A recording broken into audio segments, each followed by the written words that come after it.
wabarakatuh. Selamat pagi pemirsa, jumpa kembali bersama saya Musda di Sawang. Pada saat ini saya sedang berada di lokasi banjir di Desa Lewi Beringin Gayo, Kecamatan Simpang Sumadap, Kabupaten Aceh Tenggara. Pasca banjir bandang yang melanda Desa Lewi Beringin Gayo, Kecamatan Simpang Sumadap, Kabupaten Aceh Tenggara tadi malam sekitar jam setengah 9, di mana pada saat itu masyarakat sedang melaksanakan ibadah sholat tarawih.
Iya, baik.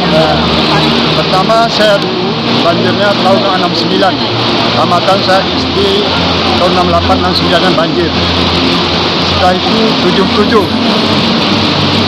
Setelah 77 2005 2010. Iya. 2010 ke 2022 ini. Ini terakhir kan. Dalam kejadian pasca musibah banjir bandang ini ada korban jiwanya enggak, Pak? Serang enggak Ada. cuman perumahan Iya. ini habis Pak. Merasa sawah-sawah habis Pak. Tengok butuhnya berkali-kali juga. Iya, baik, Pak. Sampai kami. Oke. Baik, Pak. Terima kasih banyak, Pak. Dengan siapa namanya, Pak? Pak Ismail.